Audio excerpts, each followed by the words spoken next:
Ladies and gentlemen, the story you are about to hear is true. The names have been changed to protect the innocent. Dragnet is brought to you by Chesterfield, made by Liggett & Myers, first major tobacco company to give you a complete line of quality cigarettes.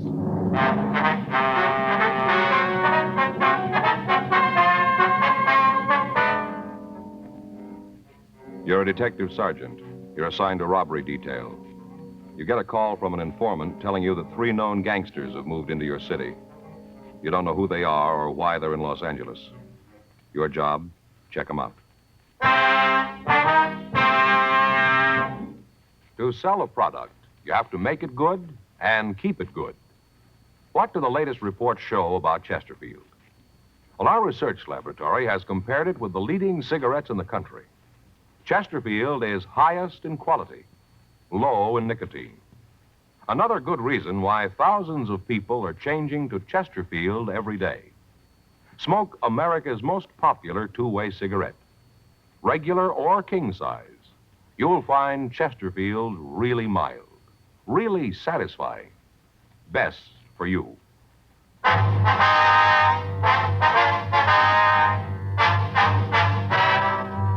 Dragnet, the documented drama of an actual crime. For the next 30 minutes, in cooperation with the Los Angeles Police Department, you will travel step by step on the side of the law through an actual case transcribed from official police files.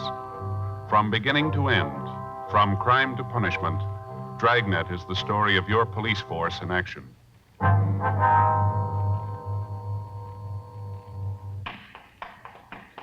It was Wednesday, August 4th. It was warm in Los Angeles. We were working the day watch out of robbery detail. My partner's Frank Smith. The boss is Chief of Detectives Thad Brown. My name's Friday. We were on our way out from the office, and it was 9:42 a.m. when we got to the Osborne Turkish bath. Steam room. Hot, isn't it? Yeah. Must be Dell back there. Yeah. Dell? Yeah, who is it? It's Friday and Smith. Oh, I'll be right with you. Okay. Hey, Joe, did you ever have one of these? Well, what? Turkish baths. You ever had one? No, I never have. I understand they're great for colds. You just sit there and it burns the germs right out. It's great. You ever have one? No, but Armin, my brother-in-law, he takes them all the time. Tells me about how it does for colds. Next time he has one, I think I'll go with him. Yeah, it's a good idea. Hi. Sorry to keep you waiting. We've been having trouble with the boiler. Got to keep a close check on the steam pressure in here. That's okay. Let's get out of here, huh? Well, it won't make me unhappy. It sure is hot, Dell. Go on upstairs. We can talk there. Okay. What do you got for us, Dell? Might not go anyplace, but I thought I ought to fill you guys in on it. Mm-hmm. Fella rolled in here last night. Must have been about 10:30. Night man's out with a cold, so I had to fill in. A cold? Yeah, some kind of virus or something. Oh, yeah. Come on, we can talk in the office. Sit down. You mind if I go over some of these bills while we talk? No, go ahead. Well, this bimbo pulls in here last night, really carrying a load. I registered him and had Jimmy take him upstairs. Guy's kind of loud, rolling all over the place. I wanted to get him upstairs to a room, figuring he'd sack out, and we wouldn't hear no more from him. Yeah. Well, he had a different idea. A couple minutes later, he comes downstairs, wants to know what's going on. What do you mean? Wants to know where the steam room is. Says he's not going to sit in the little room all night. He paid for a steam bath. That's what he wants. Yeah. When he starts to talk about his high-powered friends and this deal they're out to pull, I kind of figure there's something wrong. He tell you who the friends were? No, not right now. Just mentioned a guy named Bud. Kept talking how Bud was going to be sore at him because he got drunk. Must have said it 100 times, how Bud was going to be real sore. Sounded to me like this Bud is the big man in the deal. I see. No idea what the deal is, though, huh? No, most he said was that when they left town, they were all going to have a lot of money. More money than I'd ever seen. You got the name on this guy? Oh, here's the register here. Let's see. Yeah, you can see right here.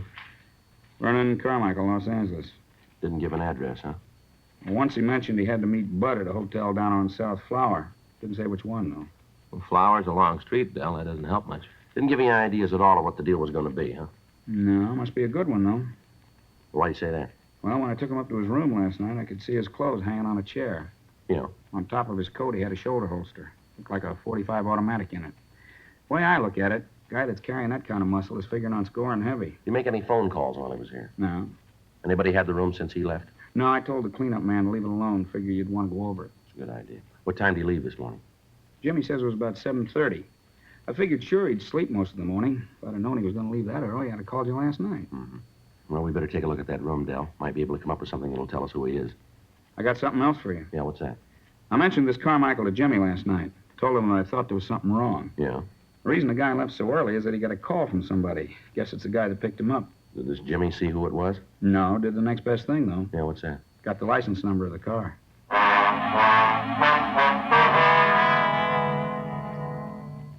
10:15 a.m. We got in touch with Leighton Prince, and Harlan Stahl sent a crew out to go over the room. Frank put in a call to the record bureau, and he had the name Vernon Carmichael checked. There was no record on anyone answering the description that we'd gotten from the manager of the Turkish Baths. In addition, a radiogram was sent to the Department of Motor Vehicles in Pennsylvania, asking for all available information on the owner of the car bearing a license number that we'd been given.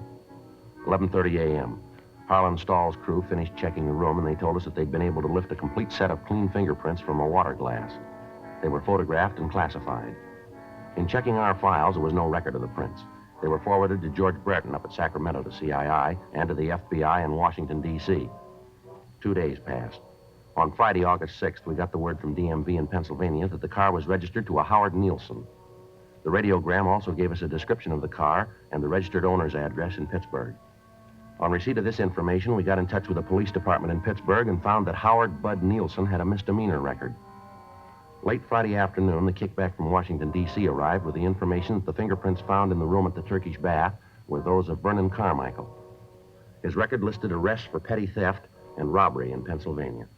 He'd been brought to trial, but he'd been acquitted. Both men were well known to the police department in Pittsburgh as hoodlums. On Saturday morning, the mugshots of both Nielsen and Carmichael arrived. 10:15 a.m. We met with Lieutenant Jack Smyers, and we decided that the information, coupled with the records of the two men, made the incident worth investigation.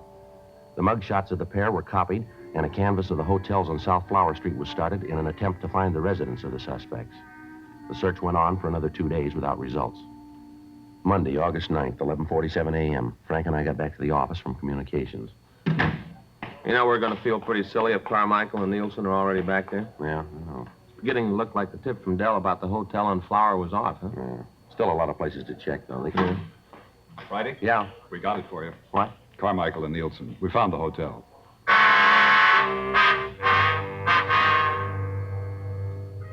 At 10:30 that morning, officers Murphy and Rafferty had gotten the first affirmative answer to their questions about the suspects. A room clerk in a small hotel at the corner of South Flower Street and Bunker Hill Avenue had recognized the mugshots of Carmichael and Nielsen. Further questioning brought out the name of the third man in the trio. He was identified as Ernest Hunter. A check of the name through our records netted us no new information on him, and the name and the description was forwarded again to Brereton up at CII in Sacramento and again to Pittsburgh for possible identification. In talks with Lieutenant Smyers and Chief of Detectives Thad Brown, it was decided to keep the man under 24-hour surveillance. 3 additional teams of men from robbery detail were assigned to the duty. For the next 7 days, the 3 men were under constant watch. Their habits were regular, their movements during the day followed the same general pattern. The kickback on Ernest Hunter disclosed no criminal record. At the end of the first week of watching the men, it was decided that the next step in the operation was to place a microphone in their room so that we might be able to monitor their conversations. Frank and I got in touch with the sound crew at the crime lab, and we made arrangements with them. The necessary permits were obtained from the Federal Communications Commission, and the listening equipment itself was readied. We made arrangements with radio car officers to pick up the suspects for investigation. The sound crew, Frank and I, along with Murphy and Rafferty, stood by for word that the trio was in custody. Tuesday night, 9:40 p.m. Should be getting word pretty quick. Yeah. Red 2 to Red 1. Red 2 to Red 1. Come in, Red 1. It's Murph. Yeah. Red 1 to Red 2. Come in, Red 2. Any word yet? Over. No, not yet. We're all set in the manager's apartment. Monitor to Outpost 1. Monitor to Outpost 1. Come in, Outpost 1. Sounds like they got him. Yeah, you want to take it? Yeah. Stand by, Red 3. Outpost 1 to monitor. Outpost 1 to monitor. Go ahead. Monitor to Outpost 1. Information received that suspects are in custody. Repeat, suspects are in custody. Acknowledge. Outpost 1 to monitor. Outpost 1 to monitor. Message received. Outpost 1 out. You heard it. Yeah. Red 1 to Red 2 and Red 3. Red 1 to Red 2 and Red 3. Do you read me, Red 2 and 3? Red 2 to Red 1. Read you. Red 3 to Red 1. Receiving clearly. Red 1 to Red 3. Suspects are now in custody. Proceed with installation of listening equipment. Over. Roger. Roger, Red 1. Red 3, please keep contact. Will do, Red 1. Red 3 out. Red 1 to Red 2. Come in, Red 2. Red 2 to Red 1. Murph, can you see the suspect's apartment from where you are? Not good, Joe. It's down the hall and around the corner. First door. Over. Red 1 to Red 3. Come in, Red 3. Red 3 to Red 1. Are you in the apartment yet? Yeah, Joe, we're just starting to install the bug. Is there a radio in the room? Yeah, a small table model. It's on the nightstand next to the bed. Can you fix that before you leave? Yeah, I'll pull one of the wires so it won't work. Good. Where are you putting the bug? We're laying it under the edge of the carpet near the door to the kitchen. Should be able to pick up the whole room from there. Well, there's nothing to do now until we get it finished, huh? Yeah. We got the recorder all set up? Yeah, it's in the room. Sound crew came in this afternoon and made the installation on it. Mm-hmm. You know how to work it? Yeah, I think so. Jack checked me out on it. It's pretty simple. Just like playing a piano. Press a key and away it goes. Well, I hope you got it. I've always had trouble with them. Last time out, I wanted to rewind one of the spools and listen to something. Ended up erasing everything we had. Yes, I remember that very well. I was afraid you would. Mm-hmm. Red 3 to Red 1. Red 3 to Red 1. Come in, Red 1. It's the sound crew. Yeah. Red 1 to Red 3. Have completed installation. We're leaving the apartment. Have you seen anybody in the halls? No, all clear. We've had more than our share of luck on this one, Joe. Yeah, let's hope it holds out.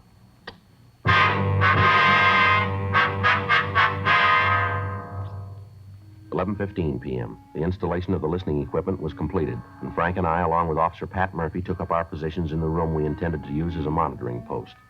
Officer Rafferty went back to the city hall and told them that we'd finished and we were ready to have the suspects released.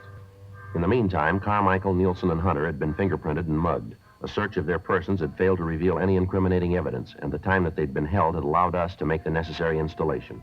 After the trio had been released, we received information that they were proceeding toward the hotel. Frank, Murphy, and I waited for them at the monitor post to come into their room. 12:35 a.m. That's them. Get the recorder, huh? Right. You want to take care of the log, Frank? Yeah. See, it's 12:36 a.m. That's it.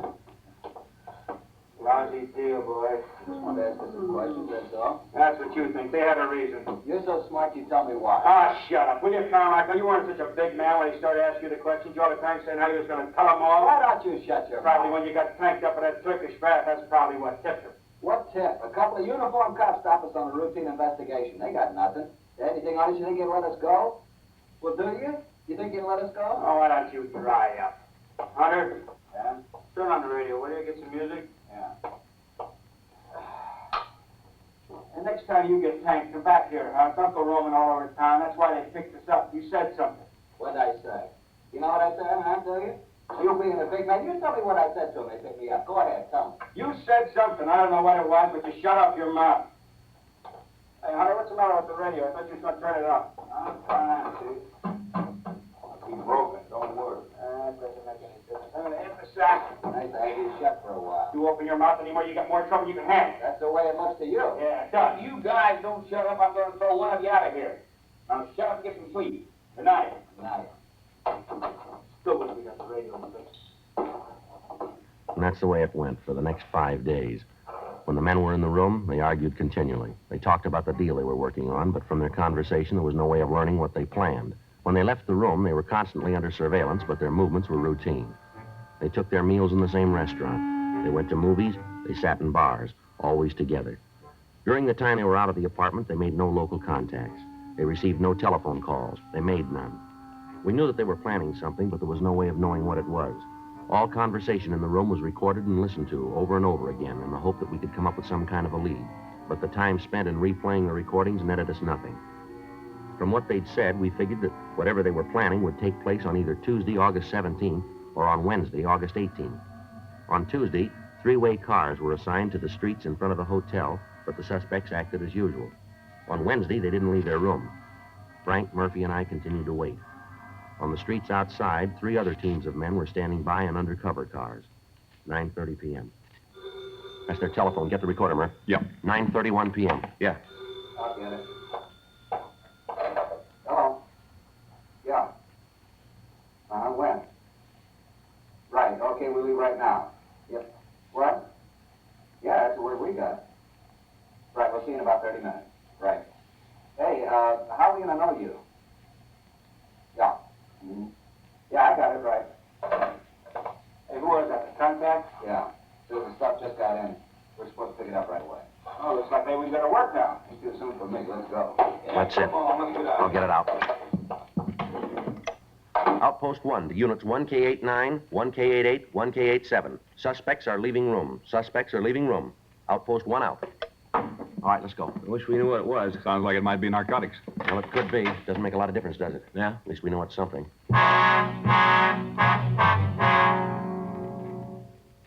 By the time we got to the street, the suspects were getting into their car and pulling away from the curb. Frank, Murphy, and I got to our car and followed them.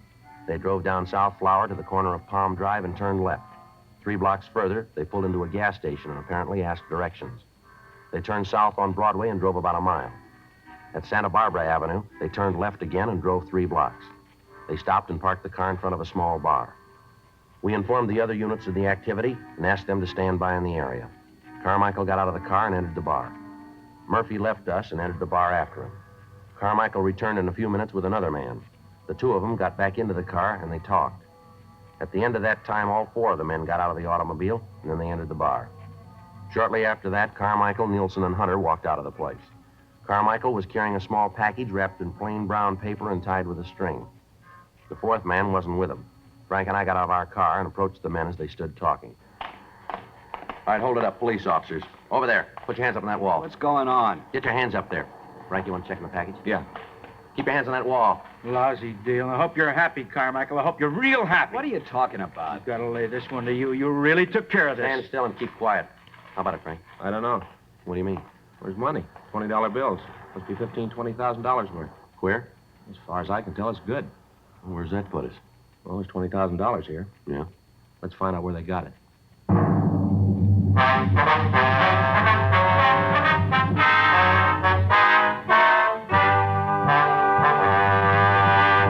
You are listening to Dragnet, the authentic story of your police force in action. There are good reasons why thousands of people are changing to Chesterfield every day. Why Chesterfield is the largest selling 2-way cigarette in America. Why Chesterfield is best for me and best for you. People these days want facts. When you want people to use your product, you have to tell them what effect it has on people who do use it regularly. That's why a doctor has examined for almost 2 years a large group of Chesterfield smokers. 45% of them have, on the average, been smoking Chesterfields for well over 10 years. What is the effect on these people from smoking Chesterfield? No adverse effects to the nose, throat, and sinuses, says the doctor. Consider Chesterfield's record with these smokers, with millions of other smokers throughout America. Another good reason for you to change to Chesterfield. Regular or king size, Chesterfield is best for me, best for you.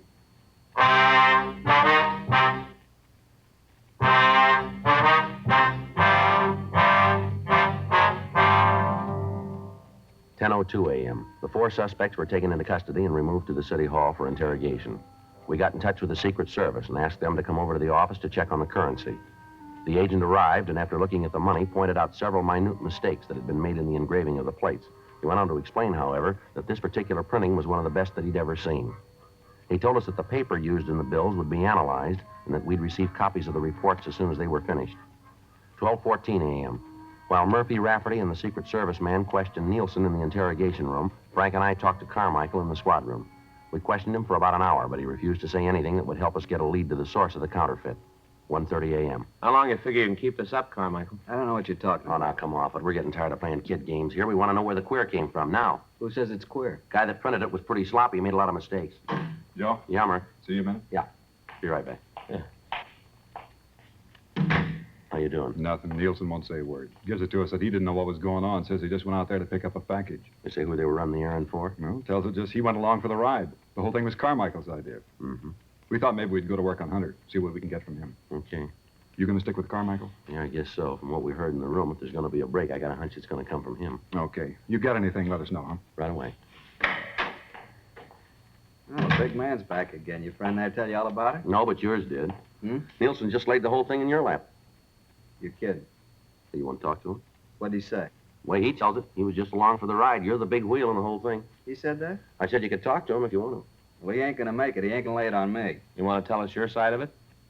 Yeah, I'll tell you the way it happened. That lousy bum. How do you like that, him saying I'm the wheel? I'll tell you. All right, now where'd the queer come from? I don't know. I thought you were going to tell us. I'm doing that. I really don't know where it came from. You turn up with $20,000 in $20 bills, and you ask us to believe that you don't know where it was printed. I'm not asking you anything. I'm telling you what I know. That's it. Well, tell us about your part. Nielsen, Hunter, and me were approached in Pittsburgh. By who? I don't know.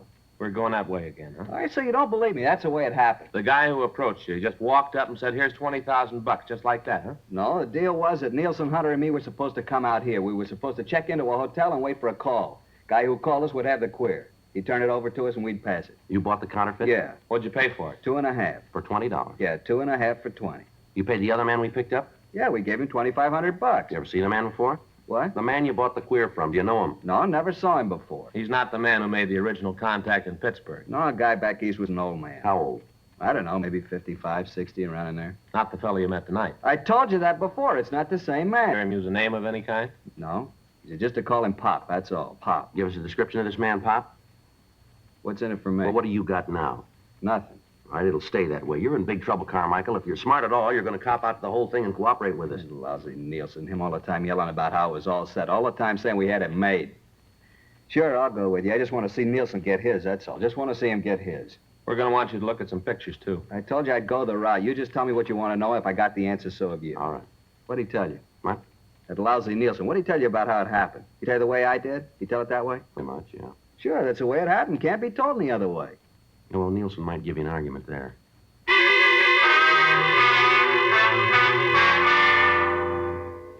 Further interrogation of the other three men in the operation served to corroborate the story that we'd been given by Carmichael. $2,500 in cash was found on the fourth suspect. Once the other men were confronted with the fact that Carmichael had told us everything he knew concerning the operation, they all followed suit. But other than telling us that they knew the head man in the counterfeiting act as Pop, they couldn't come up with any further information. From the man who'd been in the bar, we learned that he'd met Pop in Pittsburgh. He also told us that as far as he knew, the counterfeiter had been in prison at one time or another. However, the suspect was unable to tell us in what state or on what charges Pop had served time. He went on to tell us that he'd gotten the money in Pittsburgh and that Pop had told him that he'd be contacted later.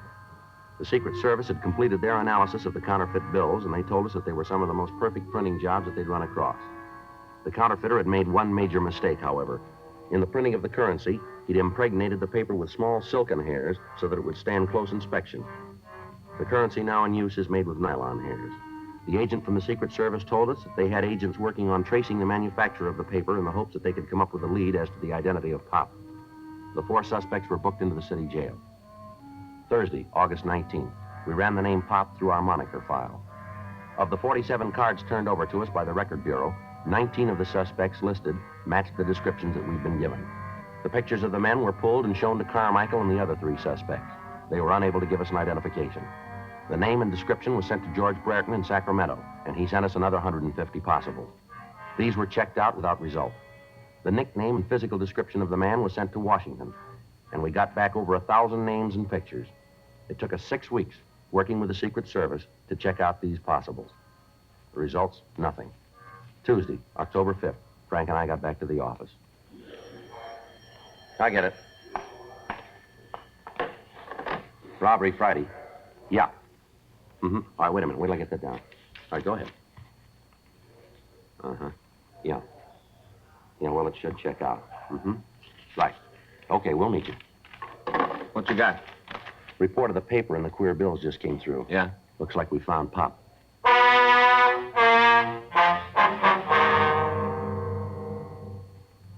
In checking the manufacturers of paper similar to that used in the counterfeit $20 bills, the Secret Service had come up with the name of a small print shop in the eastern section of Los Angeles. The paper used was of an unusual type, and there were not many orders for it. This particular shop had ordered large quantities of it in the past and was continuing to use it. In checking out the name of the man on the order blanks, the Secret Service had found that he'd been convicted of robbery and had served a term in the federal penitentiary in Atlanta. He'd been released and had come to California and opened a small print shop. We spent the next 2 days checking the suspect out. His name was given as Stanley Jackson, age 47. For the next week, the print shop and Jackson himself were kept under constant surveillance. On Thursday, October 14th, at 11:50 p.m., the suspect was followed to his print shop. I'll cover the front of the shop, Joe. Right, Murph. Come on, Frank. Yeah.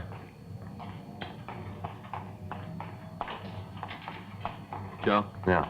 Sounds like a press, doesn't it? Yeah. Come on. Back door's around here.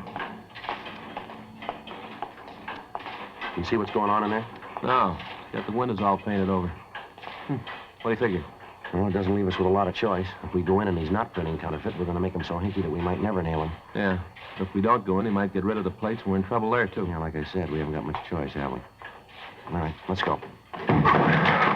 What's going on? What are you doing in Police here? officers, you're under arrest. You want to check the press, Frank? You've got no right to come in here like this. I know my rights. You haven't got a warrant. You've got no right to act like this. You want to kill it, Frank? I got it. Yeah, the plates are in the press, Joe. Doing the green overlay. Take a look. You haven't got any right touching those. They're mine. They belong to me, mister. Where'd you get the plates, Jackson?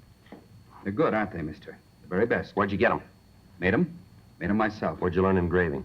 In prison. When they sent me to prison, I learned all about engraving. Real engraving. Not photo process, but the real thing. Finest plates I've ever seen. The best. Beautiful money, isn't it? Best I've ever seen. Fool anybody. Did it all myself. Pass it anywhere. Fool anybody, anywhere. Yeah. Just look at it, mister. That's a genuine article, isn't it? Real money. It's perfect. Absolutely perfect, mister. No, you're wrong there. The government didn't print it.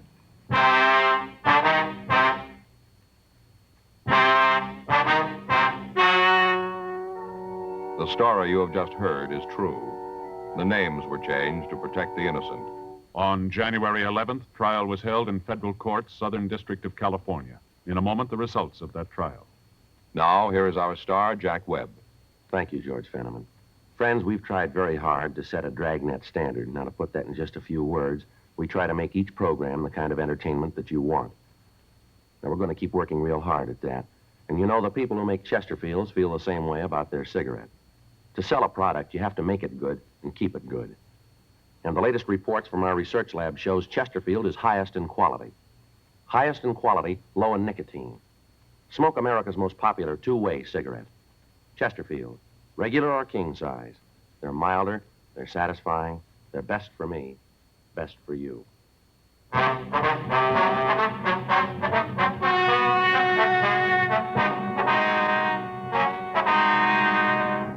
Vernon Alex Carmichael, Howard Raymond Nielsen, Ernest Richard Hunter, Philip Roger Harger, and Stanley Norman Jackson were tried and convicted of violation of Title 18 U.S. Code, Section 474, printing and issuing counterfeit money. Violation of this title is punishable by a fine of $5,000 and imprisonment in a federal penitentiary for a period not to exceed 15 years.